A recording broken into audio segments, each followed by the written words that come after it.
Hello everyone. Today in class 8 computer we will learn some features of object oriented programming. In last video we have learned what is object oriented programming, how it is differ from the program oriented programming, what is object class, what is state and behavior, and how to use this concept in software. Like example, state can be used as a data members in software and behavior that can be used as a function or methods in making a software. Now we will learn some features of object oriented programming, why this type of programming is very famous and easy. So first one feature is abstraction. It is used to manage the complexity of the system. Abstraction hides unnecessary information from the user and it shows only the information which is necessary to operate the system. It provides only essential features of the system to the user and hides on the complex process. Like example, car. You know, when you are driving the car, you know how to drive the car, how to apply the gear, how to apply the brake, how to accelerate the car. This function you know only. But you don't know how the inner part or how the engine is working of the car, how the gearbox is working of the car, how the gear system is working, how other system of the cars is working. That is unnecessary information for you. So users only know the necessary information. Like when you are using the mobile phones, you know how to operate the mobile phones. You don't have any knowledge of the hardware of the mobile phones. Like processor, which processor is working, how the processor is working, how the whatever you are seeing in the mobile phone or in laptop or in computer, where it will be saved. So these are the features you don't know. So abstraction, this property is used to hide the unnecessary information from the user and shows the information which is necessary. Next feature is encapsulation.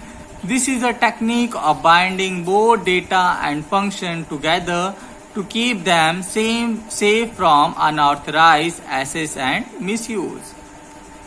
It also ensures that a user can have access only to those functions for which he is authorized.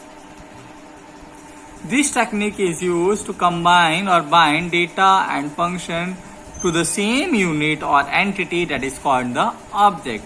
That is why it is known as an object-oriented programming language. An example of encapsulation is ATM. Now in ATM, you have the data that is account number, PIN, account balance. And you can perform the function on ATM that is checking account balance. You can check your account balance. You can change the PIN. You can withdraw the amount.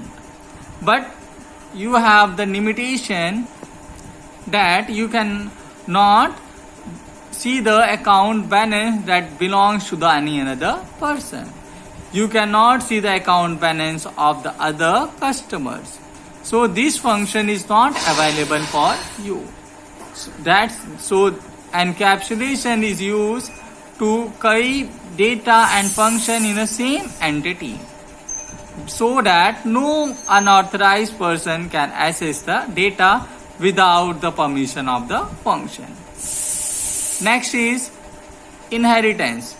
This feature of an object-oriented programming is used in that object of one class can acquire the properties and behaviors of objects of another class. Here property means data and behavior means function in software. This property brings the concept of OOP, object-oriented programming, to closer to our lives as it reflects a real-life concept of hybridity in programming. Like example, bird. A class bird, if you say that birds are a class, It can be classified as a flying birds and non-flying birds. The principle behind this sort of classification is that each derived class shares the common behavior with the class from which it is derived. So here we can use the properties or data of one class to the another class using the object. Now last feature is polymorphism. Polymorphism means many forms. Polymorphism helps a programmer to use the same function name for more than one purpose. Here polymorphism only not the function, we can use the operator also for more than one purpose. Like in Java, when you will start, I will show you the program in the Java. Here plus function plus operator that is used for two purpose. Plus operator is used first purpose to do the addition of two numbers, and plus operator, same operator, is used to join two strings. So here in using polymorphism, you can use the same function or same operator for more than one purpose. That's why it means many forms. Example like mobile phones. You can use the mobile phones now for many purposes. Like camera, you can use as a camera. You can use as a clock also. You can use as an alarm also. You can use as a FM radio also. So here for mobile phone, you are using one mobile phone for many purposes. So this is the example of polymorphism. Polymorphism is a feature that allows a function to behave differently for different objects. We will learn this programming afterwards. Now, so these are the features of object-oriented programming. Now, we will start in next video. I will tell you how to install the BlueJ in your computer system, and we will start the programming, and we will learn some basic things like character set, then operators in the programming. So you write down the notes in your copy and complete your copy. Thank you.